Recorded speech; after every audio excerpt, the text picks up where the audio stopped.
मी आज रोडला एक एक टोपल्याने खरबूज काढायलो. जर मोह खोटा आटत असलं समजा गावातल्या शेतकऱ्याला विचारा. मी आज 20 टन खरबूजा मी स्वतः डोक्यावर रोडला काढलेत परभणीला, परभणी रोडवर. आणि मोह परभणी रोडवर शेत रोड टच असल्यासारखं आहे, पण मला रस्ता नाही राहण्यात झाला.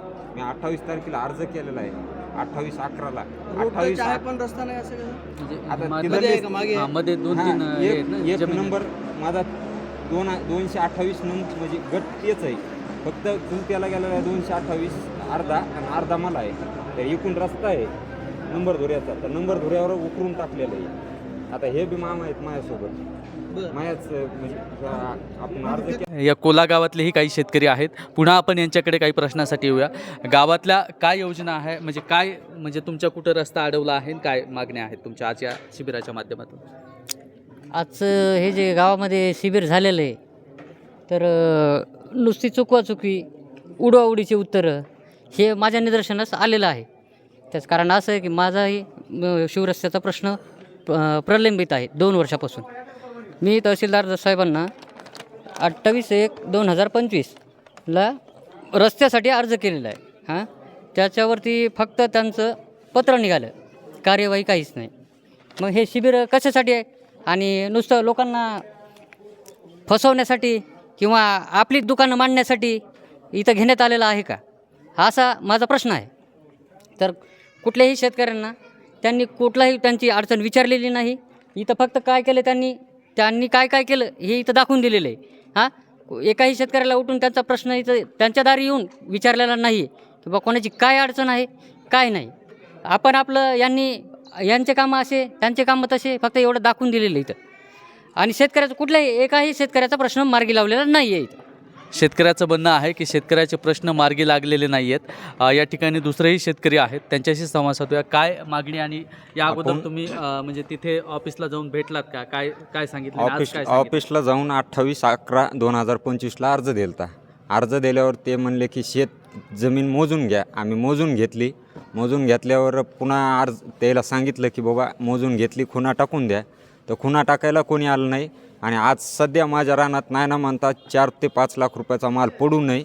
आणि फळवर्गीय म्हणजे खरबूज हे पीक आहे, पीक खराब होण्याच्या मार्गावर आहे. मात्र तहसीलदार साहेबाला वारंवार सांगूनही बी तहसीलदार साहेबांनी काही याच्यावर ऑब्जेक्शन घेतलेलं नाही. तर माझ्या मालाचं नुकसान झाले. आता आज शिबिर असताना शिबिरात बी त्याच्या पाया पडून सांगितलं की बाबा साहेब मला रस्ता तयार करून द्या माझ्या शेतात जाण्यासाठी. तर साहेब म्हणतात आम्ही आता सोमवारी येऊत, मंगळवारी येऊत आणि तुमच्या रस्त्याचा विल्हेवाट लावूत. तर साहेबाचं नकारात्मक विचारातूनच माझ्या लक्षात आलं की साहेब याच्यावर काय ऑब्जेक्शन घेत नाहीत. की मी अर्ज करून बी आज 4 महिने झाले तरी माझ्या रानात झाला, आज बी पायी झाला सुद्धा रस्ता नाही, तरी साहेब आपले म्हणजे कोणताही निर्णय घेत नाहीत, ऐकून घेत नाहीत. बरं, एकीकडे बघितलं तर भूमी अभिलेखला आजपर्यंत तुम्ही अर्ज दिले असतील. तहसीलदार साहेबांना किती वेळेस भेटलात? तहसीलदार साहेबाला 2 वेळेस भेटलोत आणि जिल्हा अधिकारी साहेबाला अर्ज दिला आहे आणि पाथरीला अभियंता म्हणजे SDM साहेब त्यांना अर्ज दिला आहे. याच्यावर कोणीच ऑब्जेक्शन घेत नाही, कारण रस्त्याचा मार्गीत लाविण्यात हे रस्त्याचा. आणि आज शेतकरी एवढा अडचणीत आहे की आज माझ्या शेजारी आजूबाजूला बी शेतकऱ्यांना रस्ताच नाही शेतात झाला. आणि हाय त्या रस्त्यावर शेतकऱ्यांना खांदून रस्ता बंद करून टाकलेला आहे. बरं, म्हणजे पीक खराब होतंय, नेमकं काय अडचण काय त्या रस्त्याचं तुमच्या पिकाची? शेतात गाडी जात नाही, त्यामुळे पीक जाग्यावर सडून पडलेले ना ते सध्या. आणि माल कसा बाहेर निघतो आता माल मी टोपल्याने एक टोपलं करून एक आवडभर शेताहून रोडला माल आणत आहे. आता दुसऱ्याच्या शेतात पिकाचं म्हणजे वाट तयार करून पायी डोक्यावरून माल आणायलो. बघितलं, या योजना सांगितल्या जातात. ह्या योजना फक्त तोंडाला शेतकऱ्याच्या पानं पुसल्यासारखी आहेत. कारण एकीकडे यायचं, मोठा कार्यक्रम घ्यायचा, मोठ्या कार्यक्रमाच्या माध्यमातून, शासनाच्या माध्यमातून हे सर्व गोरगरिबांचा पैसा खर्च केला जातो. पण याच्यातून आउटफूट काही निघतं आहे का, तर हे तुम्ही पाहताय, हे शेतकरी सांगतायत आउटफूट काहीही निघत नाही. पण या कार्यक्रमाच्याबद्दल मी कार्यक्रम जवळून बसून ऐकला. यातले काही प्रश्न सुटले असतील, काही प्रश्न प्रलंबित असतील, पण अनेक शेतकरी असे सुद्धा आहेत की त्यांचे प्रश्न सुटलेच जात नाही आहेत. वर्षानुवर्ष ते प्रश्न सुटले नाही आहेत. म्हणून हे सर्व शेतकरी या ठिकाणी जर बघितलं तर कोल्हा मंडळाचा कार्यक्रम आहे. कोल्ह्यातले 2 शेतकरी बोललेत, पण एक शेतकरी जे कोल्हा मंडळ नाही याच्या अगोदरसुद्धा केकरजवळा मंडळामध्ये सुद्धा ते शेतकरी गेला आणि तिथंसुद्धा जाऊनसुद्धा त्यांनी आपल्या मागण्या तिथेसुद्धा मांडल्या. तिथेही त्या काही मागण्या पूर्ण झाल्या नाही. त्यामुळे कोल्हा मंडळात येऊनसुद्धा मांडेवडगाववरून कोल्हा मंडळामध्ये आलेत, तरीसुद्धा त्यांच्या काही मागण्या इथंसुद्धा मान्य झालेल्या नाही आहेत. आणि मग आता कशा मागण्या मान्य करणार? नुसतं योजना लेखी आणि तोंडी आणि शासनाच्या माध्यमातून असंही सांगितलं जातं. आणि तुम्हाला काय वाटतं या सगळ्या अशा पद्धतीनं प्रश्न? आणि तुमचे काही प्रश्न असतील तर नक्की आपल्या कमेंट बॉक्समध्ये सांगा.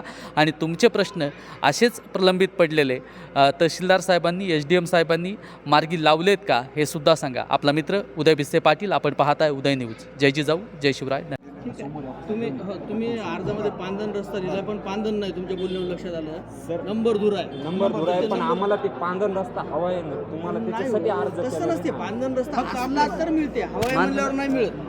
नकाशावर पांदन रस्ता, शिवरस्ता असेल तर तुम्हाला मिळते. आम्ही तुम्हाला पांदन असो का कोणचा असो, आम्ही तुम्हाला फक्त रस्ता मागवतो. ते आम्हाला शेतात झाला. आज मी तुम्हाला सांगतो सर, मी आज एवढं म्हणजे परेशान आहे की माझ्या नावावर नाही, आईच्याच नावावर शेत आहे. मला काहीच करता येईल नाही. मी आज रोडला एक टोपल्याने खरबूज काढायलो. जर मो खोटा आटत असलं समजा गावातल्या शेतकऱ्याला विचारा.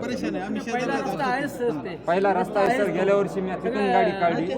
बोलण्यामध्ये ते पांदन रस्ता आहे किंवा पांदन रस्ता पाहिजे असं म्हणल्यावर थोडं कन्फ्युजन आहे. तुम्हाला नंबर दुरावरचा रस्ता जे आहे पहिले वापरत होता आणि ते आता उकरला बंद केला. हे लक्षात आलं बोलणं. कोणता असू द्या ना, पण रस्ता पाहिजे शेताचा. कोणताही असो, पांदन असो का शिवरस्ता. सर मला आता ना म्हणजे माया रानात जायचं म्हणलं तर मला दुसऱ्याचं पीक तुडून जाणं लागत आहे. आता सध्या मी गेल्या वर्षी 10 वर्ष झालं ती शेती वाहतो. आतापर्यंत मला अडचण नाही आली. या वर्षीच काहून अडचण आली. समजायनं मग नाक दाबून धरलं तिथं. ठीक आहे. आता सरांनी ऐकलंय तुमचं. सोमवारी सण बघतील. गटाचे रस्ते गटाची मोजणी झाली समजा. नंबर दुरा काढण्यासाठी का? मोजणी झाली. खुना झाल्या समजा, आता मधला ते रस्त्याचा विषय राहिला. मोजणीचा एक आपण मागे चर्चा केली. दहा तो विभाग येत असतो. हे मार्कआउट नाही. पांदन आहे का? तुम्ही पाहिलं तर पांदन आहे. 33 फुटाची.